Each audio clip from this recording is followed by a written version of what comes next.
Good morning. It's such a lovely day today. What a change in the weather.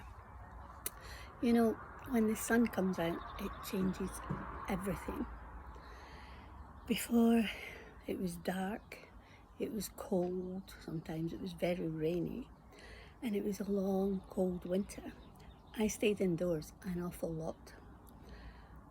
Last time I think I was outside on a video, I had a woolly hat on and the birds were starting to sing, but it was still really cold. But now the sun is shining and it makes you feel much brighter. You have to be careful though when the sun shines, because there can be some risks when it starts to get changed. When things start to change, there can be some risks. This video is all about changes.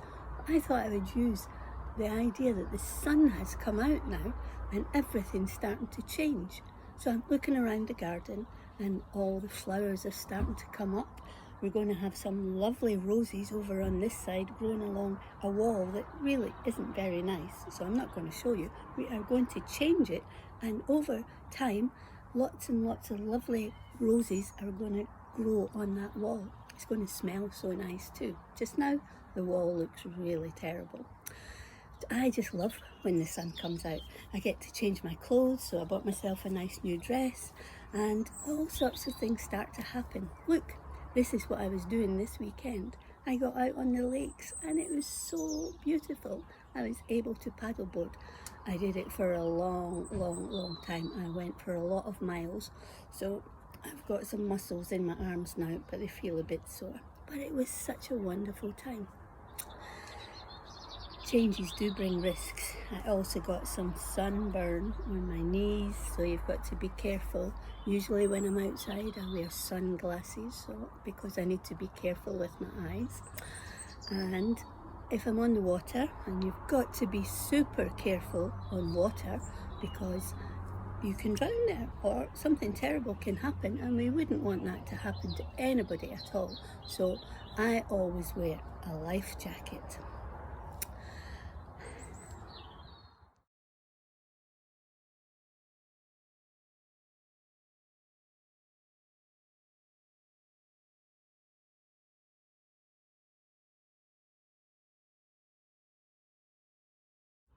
When I started to think about changes, the biggest change I could think about was when Jesus came. We know the story of Easter, when Jesus came and he died on a cross and then he came alive again on the third day. Well, that story, which Christians believe in, that changes everything. You see, when Jesus came, he said to people that they could call God Father.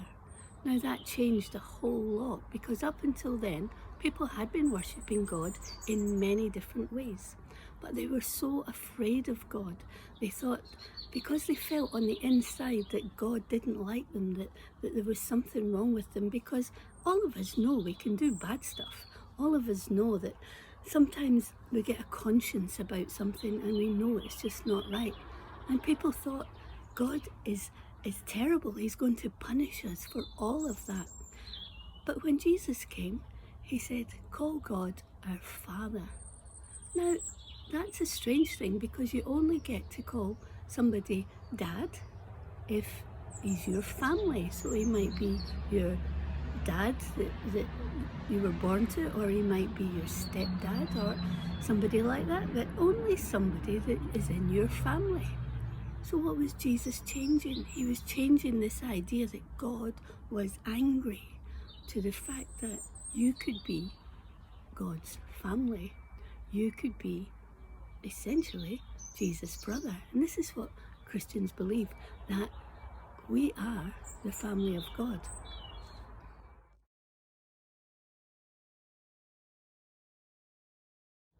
Jesus taught a prayer that starts with Our Father.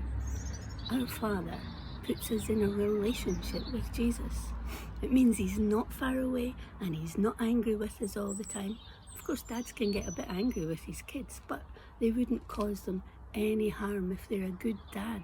And our Father that Jesus talked about, he alone knew at that time that God was a good Father and would choose to do them no harm, that he had good plans for them and he wanted the very best for them, that he had made them really, really special, that we are made really, really special, and that God wants to be our Father. That's a huge change. It was a huge change in my life when I heard that when I was a little girl, and I would hear it and I would wonder, but how can God love me? Because I'm always getting into trouble. I'm always in trouble. I'm always doing things that aren't right. But Jesus was saying, God wants to be your Father. And so I prayed a prayer and I said, Jesus, you've come so that I can be in a relationship with God. I can be his child. That's fantastic. That is just a wonder. It's a mystery and it's a wonderful thing. But for all of my life, I've known that God loves me, and that even when I do make mistakes, when I mess things up, I can go to our Father, to my Father in heaven, and say, I'm really sorry. Please help me to live the way that I need to, the way that I was made for, the way that makes me really special. So what do you have to do to make God your Father? Well, Jesus already showed us. He said, just call God our Father. So that's what I do. I asked Jesus once upon a time to come into my life and to help me to live that life. But I found that quite hard. And so I did what Jesus said to do. Call God our Father.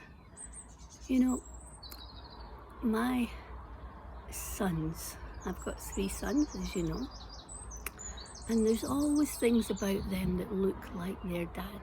They might not look like him sometimes in their face, but there are things that they do that are just like him.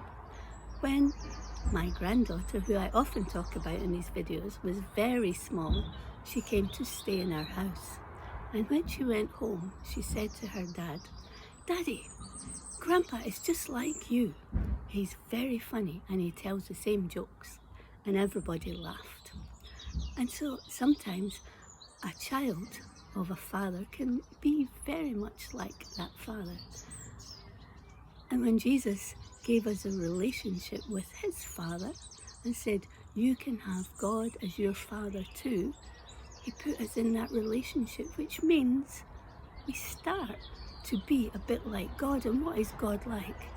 God is like all the things that we want our children to be like. He's loving and he's kind and he's compassionate and he wants to talk with us, he wants to be with us, he wants the very best for us. So I'm going to recommend to you today that you start to call God our Father. There are lots of names that people are starting to give to all the world that is around us and making things into God. But actually, Jesus said God is our Father. That is a relationship. That is someone you can talk to. That is someone you can bring all your cares to, all your happiness to. Nothing God likes better than when you tell him, wow, this was an amazing day, this was great, this is what happened to me. But equally, you can come to him when you're feeling sad. Make God your Father. I'm going to pray a prayer after this, and if you want to repeat it, God will hear it. I'll see you next time. I think summer holidays might be coming up soon. We'll see how we get on with those. I hope you have a safe and a lovely time. I'll see you soon. Bye. Our Father, thank you that Jesus changed everything. You love me. You want the best for me. You choose me for your child. I choose to call you Father. Amen.